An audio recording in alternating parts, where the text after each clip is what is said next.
नमस्कार दोस्तों, oasis GK की इस क्लास में आपका स्वागत है। आज की इस क्लास में हम भूगोल विषय के एक और महत्वपूर्ण टॉपिक के बारे में पढ़ेंगे, जो है भूकंप।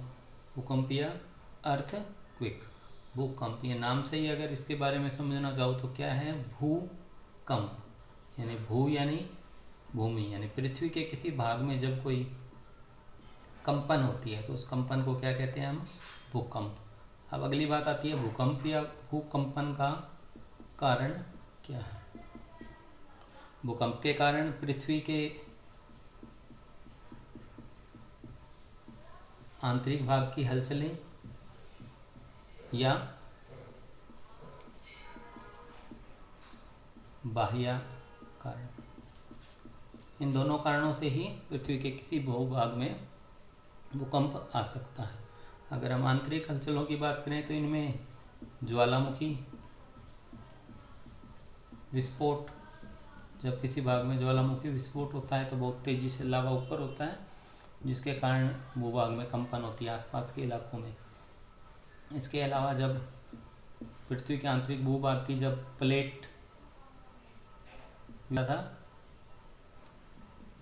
जब प्लेटें मूवमेंट करती है या गति करती है, उसके कारण भी ऊपरी भूभाग पर कंपन होती है। अगर बाह्य भाग में बात करें तो आपने जब देखा होगा कि जो रेल ट्रैक होता है उसके आसपास जब ट्रेन आती है तो उसके आसपास वाले भागों में कंपन महसूस होती है, या कोई बहुत बड़े बम विस्फोट होता है तो भी आसपास वाले भागों में कंपन महसूस होती है। इसके अलावा अगर किसी रोड से कोई भारी वाहन गुजरता है तब भी आसपास के इलाकों में कंपन महसूस होती है। इसके अलावा भी पिछले कुछ सालों में भूकंप का एक मुख्य अलग नया कारण पता चला है, वो है बांध। बांधों के कारण भी भूकंप आने का कारण माना गया है। जैसे महाराष्ट्र में कोयना बांध है, महाराष्ट्र में एक भूकंप आया था, उस भूकंप का कारण कोयना बांध को माना गया था। उनका कहना है कि पृथ्वी पर असंतुलन के कारण यह भूकंप आया था, क्योंकि बांध बनने से वहाँ पर बहुत ज़्यादा मात्रा में पानी इकट्ठा हो गया था, इससे उस भाग पर असंतुलन पैदा हो गया था। ये छोटे मोटे कारण हैं, पर जो पृथ्वी पर भूकंप आने का जो मुख्य कारण है वो है पृथ्वी की आंतरिक हलचलें।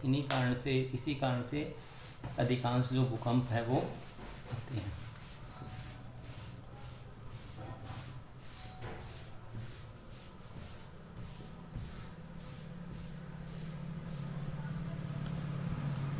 आगे हम भूकंप, जब किसी स्थान पर भूकंप आता है तो वहाँ पर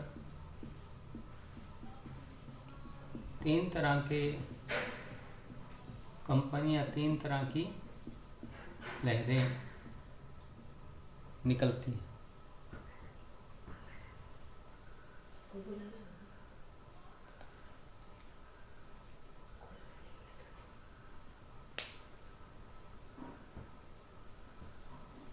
इनमें सबसे पहले है पी तरंगे,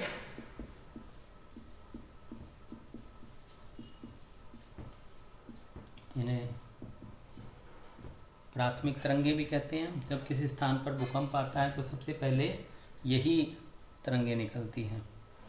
इनकी जो 6 से 13 किलोमीटर प्रति सेकंड है, और ये जो तरंगे हैं ये ठोस, द्रव और गैस तीनों माध्यमों में से गुजर सकती हैं। दूसरे नंबर पर आती हैं द्वितीयक तरंगे या सेकेंडरी वेव, इन्हें एस तरंगे भी कहते हैं। इनकी जो गति है वो 4 से 7 किलोमीटर पर सेकंड मानी जाती है। इनकी जो विशेषता है, अधिकांश पेपरों में इसी तरंग की जो विशेषता है वो पूछी जाती है कि ये केवल ठोस से गुजर सकती है।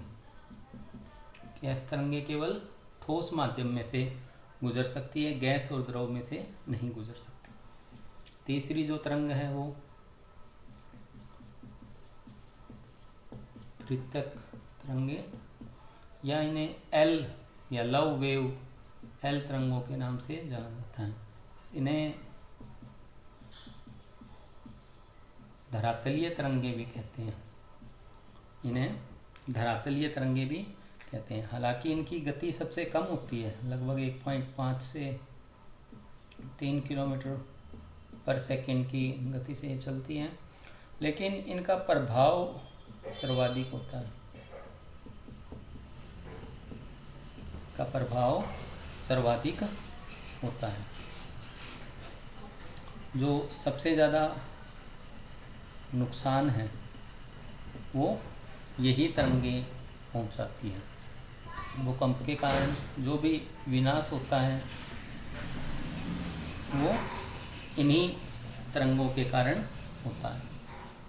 जो भी नुकसान होता है वो ये, क्योंकि ये धरातल के नज़दीक रहती है और जो भी नुकसान होना होता है वो धरातल पर है। आंतरिक भाग में ये दोनों तरंगे आंतरिक भाग में रहती हैं तो कोई नुकसान नहीं होता। ये तरंगे धरातल पर होती है तो नुकसान सबसे ज़्यादा, अगर कहें भूकंप के कारण ये तीनों तरंगे हैं, इनमें सबसे ज़्यादा नुकसान कौन सी तरंग पहुंचाती है? त्रितक तरंगे। हालांकि इनकी गति बहुत कम होती है पर सबसे ज़्यादा नुकसान यही तरंगे पहुंचाती है।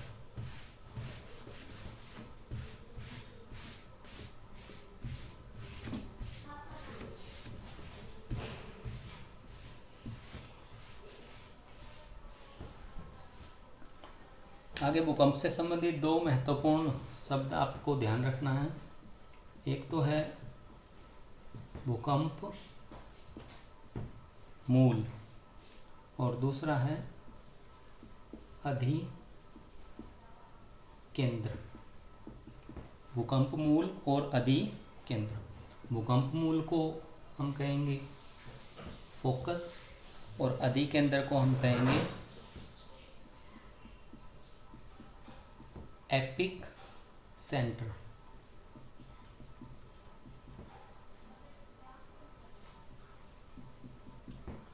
अधिकेंद्र को कहेंगे एपिक सेंटर।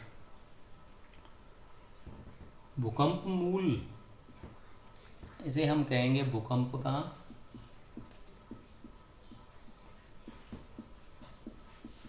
उत्पत्ति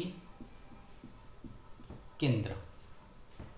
भूकंप मूल को कहेंगे भूकंप का उत्पत्ति, यानी जिस जगह से भूकंप की उत्पत्ति होती है उसे क्या कहेंगे? फोकस। जैसे हम ये अगर पृथ्वी कहें तो जो भूकंप की जो प्रारंभ होती है, जो तरंग निकलनी स्टार्ट होगी वो पृथ्वी के अंदरूनी भाग में होगी। ये जो जगह जहाँ पर भूकंप की उत्पत्ति होगी इस जगह को हम कहेंगे भूकंप मूल या फोकस। ये फोकस हमेशा पृथ्वी के आंतरिक भाग में होगा, पृथ्वी के आंतरिक भाग में होगा। यहाँ से जो तीनों तरह की तरंगे हैं, पी तरंगे, एस तरंगे और एल तरंगे, प्राथमिक, द्वितीयक और तृतीयक या एल तरंगे, तीनों तरह की तरंगे यहाँ से निकलती हैं चारों दिशाओं में, इधर भी इधर भी, चारों दिशा से तरंग निकलती है। इस स्थान से चारों तरफ से तरंग निकलती है। उसके बाद इस स्थान के जो जगह धरातल के सबसे नज़दीक होगी, मान लो इसके अंदर के सबसे नज़दीक जगह है ये, तो जो ये तरंगे हैं सबसे पहले इस स्थान पर पहुंचेगी, या यूं कहें कि भूकंपीय तरंगे धरातल पर सबसे पहले जिस स्थान पर पहुंचेगी उस स्थान को हम कहेंगे अधिकेंद्र। तो भूकंप मूल तो पृथ्वी के अंदरूनी भाग में हुआ और जो अधिकेंद्र है वो धरातल पर हुआ। अधिकेंद्र है वो भूकंप मूल के सबसे नज़दीक जगह होगी। आंतरिक भाग में तो कोई नुकसान नहीं होगा। इसके बाद सबसे ज़्यादा नुकसान कहाँ पर होगा? धरातल पर। और धरातल पर भी किस जगह पर? जो भूकंप मूल के सबसे नज़दीक होगी, और इसके सबसे नज़दीक जगह होगी अधिकेंद्र। तो भूकंप के कारण जो सबसे ज़्यादा विनाश होता है अधिकेंद्र पर। तो अगर प्रश्न में पूछा जाए कि भूकंप के कारण सबसे ज़्यादा नुकसान किस स्थान के करीब होगा, तो वो जगह होगी अधि के अंदर। और अधि के अंदर कहाँ होगा? भूकंप मूल के सबसे नज़दीक। और भूकंप मूल कहाँ पर होगा? पृथ्वी के भाग में। अब यहाँ से चारों तरफ से तरंगे निकलती हैं। पृथ्वी के आंतरिक भाग की अगर बात करें तो अलग अलग इसमें लेयर्स बनी है, मैंने आपको पिछले लेक्चर में बताया था। ये जो भाग है ये कोर है। अब यहाँ से पी तरंग, एस तरंग, तीनों तरंग की तरंगे निकलती हैं। एस तरंग की बताई थी कि ये केवल ठोस में से गुजर सकती है। जब हम भूकंपों का अध्ययन करते हैं तब जब ये तरंग निकलती है तो वो इस केंद्र को पार करके यहाँ पर इस क्षेत्र में नहीं पहुँच पाती। तो इस क्षेत्र को बोलते हैं छाया क्षेत्र, शैडो एरिया, क्योंकि यहाँ पर एस तरंगे नहीं पहुँच पाते। इस आधार पर भूकंप शास्त्रियों ने अंदाज़ा लगाया कि पृथ्वी का आंतरिक भाग ठोस नहीं है, क्योंकि अगर ठोस होता तो एस तरंग भी इधर पहुँचती। इसका मतलब ये अंदरूनी भाग क्या है? ठोस नहीं है। ये वर्ड ध्यान रखना, फोकस और एपिक सेंटर।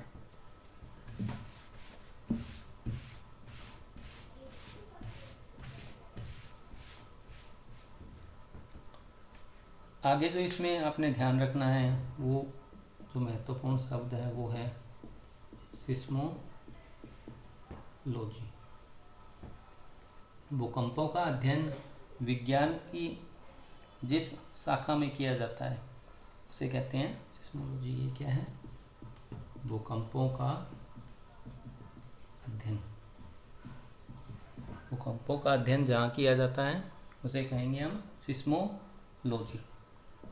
फिर है सिस्मोग्राफ। सिस्मोग्राफ ये भूकंपीय तरंगों का मापन इस ग्राफ पे किया जाता है। इसके रिएक्टर स्केल या रिएक्टर पैमाना, इससे भूकंप की तीव्रता को मापा जाता है। जो रिएक्टर स्केल होता है इस पर 1 से लेके 9 तक अंक होते हैं। 1 से लेके 1 तीव्रता के जो भूकंप आते हैं वो तो महसूस भी नहीं होते। 2 से 3 तीव्रता के आते हैं वो हल्के भूकंप होंगे। और 6.2 या इससे अधिक के जो भूकंप आएंगे वो शक्तिशाली भूकंप होंगे। इनसे विनाश काफ़ी ज़्यादा होता है। जैसे जैसे तीव्रता बढ़ती जाएगी नुकसान और ज़्यादा बढ़ता जाएगा। 6.2 से नीचे वाले भूकंप कोई ज़्यादा नुकसान नहीं पहुंचाते। और अगर दुनिया में कहें सबसे ज़्यादा भूकंप तो वो प्रशांत महासागर तटों पर आता है। ठीक, वहीं पर सबसे ज़्यादा ज्वालामुखी और सबसे ज़्यादा भूकंप है। उसे रिंग ऑफ फायर के नाम से भी जाना जाता है या अग्निवल्ले भी से कहते हैं। ठीक है फ्रेंड्स, ओके, थैंक यू।